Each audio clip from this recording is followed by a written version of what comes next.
The World Pork Expo is headed back to Des Moines. It's the first week of June. We're looking forward to being there. I'm Chip Flory. I've got with me the editor of Farm Journal's Pork, Jennifer Scheit. Jennifer, it's an exciting time for the industry, isn't it? Oh, it sure is. There's a lot of excitement going into this year's World Pork Expo. If I'm being honest, I feel like I was just there yesterday. Yeah, The yeah, year has gone by fast.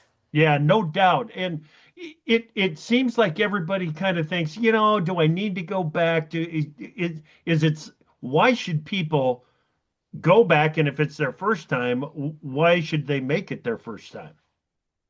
Well, I think it's tough because we all have a lot of demands on our time. And believe me, it's hard to get away to go to some of these events. But Yep. one of the best reasons to attend World Pork Expo, I think, is just to stay current with what's going on in the industry.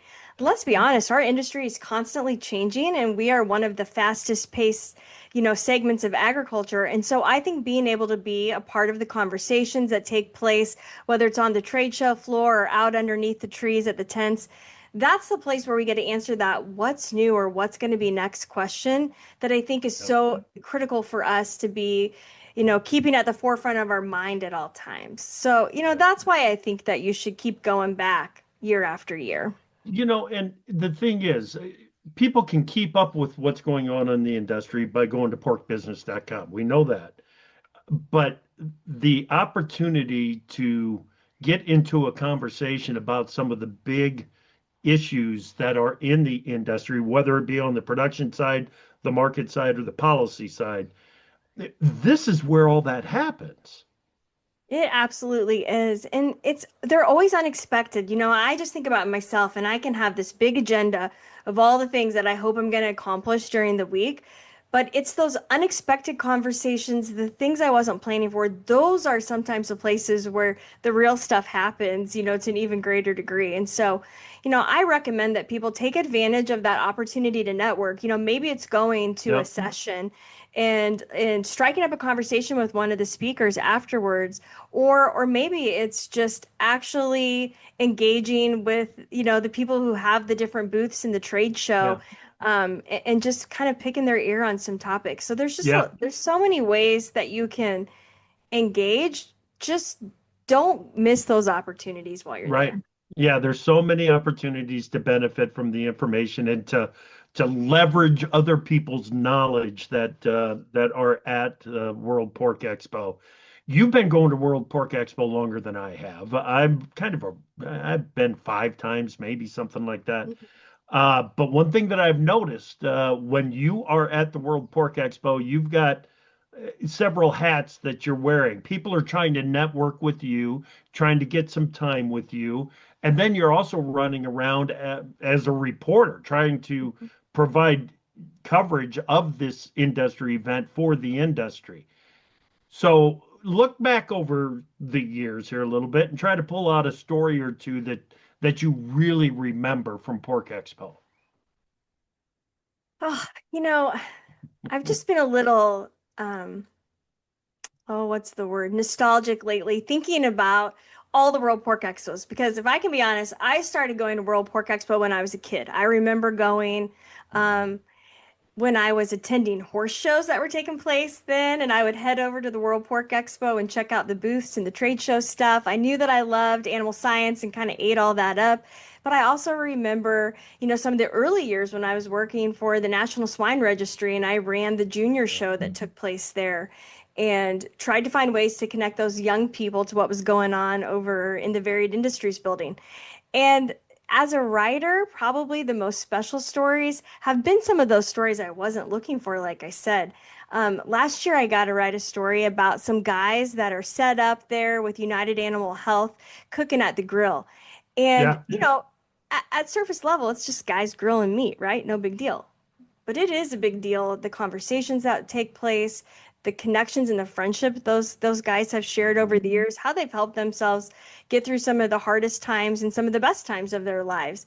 And that's like just real stuff that always draws me in.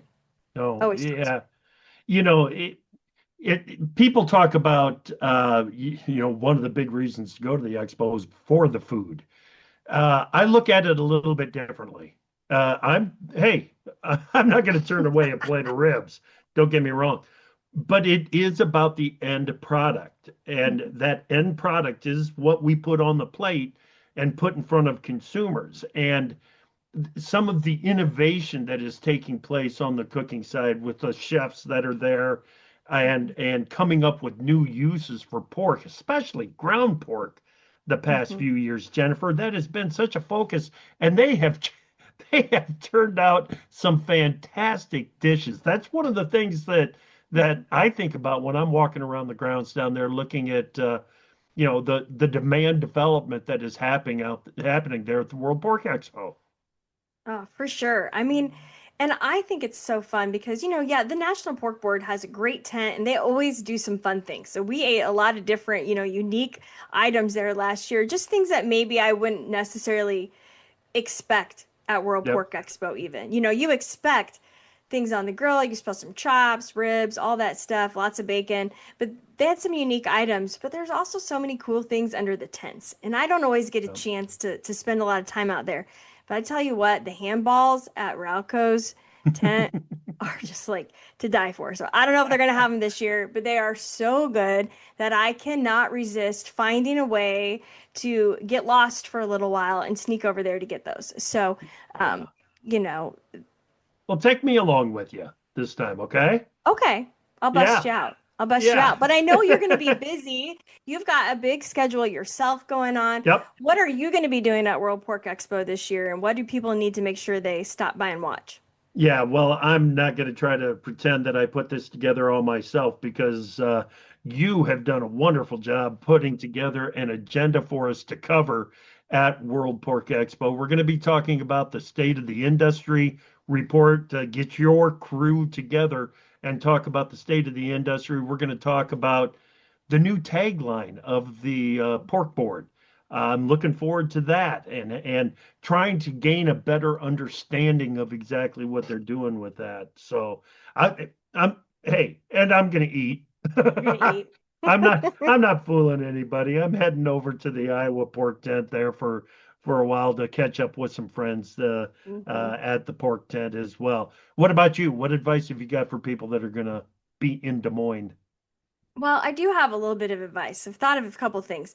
One of those is, it's Iowa. It may tell you it's going to be like in the 80s, but don't believe it. It could be in the 40s. So, like, bring clothing for all seasons.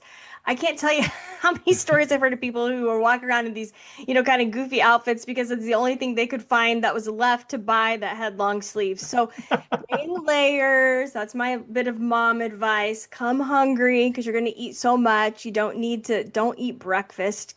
Come there and be ready to eat all day. Um, and come see us. We're going to be taping the Pork Podcast this year. So that's my new podcast that I started last October during Pork Month. And I'm really looking forward to some guests we're going to have on Wednesday at 3. Rob and Char Brenneman are going to be on.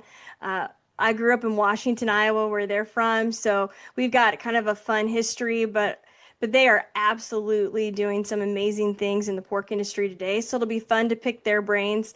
On Thursday morning at 9, Dr. Clayton Johnson with Carthage is going to be there, and we have a big list of questions we're going to talk about because there's so much moving in the area of swine health right now. I mean, that's been touted Yeah, as one of the topics that will be a big one at Expo this year. And then on Thursday at 3, remember my buddy JJ Goodvin, who's the Iowa Gallivant. He is going to be yeah. there. I know that he has attracted quite a crowd of followers. Um, Particularly since I did a story with him earlier this year, some people have been, watching him on social media and they're literally eating up what he's serving. He's going to talk about his pork tenderloin tour. We're going to talk about the Yeah. worst road trip, which is where he gets into sausage and bratwurst. And then he's doing a hometown specials tour that will be fun to hear about as well. So I'm looking forward to Yeah. trying that out and giving you guys a chance to see kind of how we do it. Fantastic. And of course, we'll be broadcasting AgriTalk Live 10 o'clock in the morning, 2 o'clock in the afternoon. We go for an hour. We'll be at the Farm Journal Pork tent. So find the tent, the booth. So find the booth, come on over, have a conversation. I'll be hanging out there for most of the day on Wednesday and Thursday. Jennifer, it's that time of the year. It's time to Oh, head I back can't down to wait. Des Moines. We almost forgot one thing. We're gonna get in a lot Okay. of trouble if we do. What do we almost forget? U.S. Farm Report. Oh, yes. Is that Thursday at noon? It's going to be Thursday, yep, and that'll be Yeah. in the national, I think it's in the National Pork Board tent, Yes. Yeah. but So we'll we can check that check on out. that. But yes, come Absolutely. listen to Tyne and U.S. Farm Report, and also I wanted to note my friends that I wrote a story about, the coffee truck ladies, Yep. the Rural Revival ladies. They're going to be there again, serving up coffee all day Wednesday and Thursday morning. So make sure you kind of get out and look around. There's a lot of cool stuff going on there at the Iowa State Fairgrounds. All right. We'll see you at the World Pork Expo. For Jennifer Scheich, I'm Chip Flory.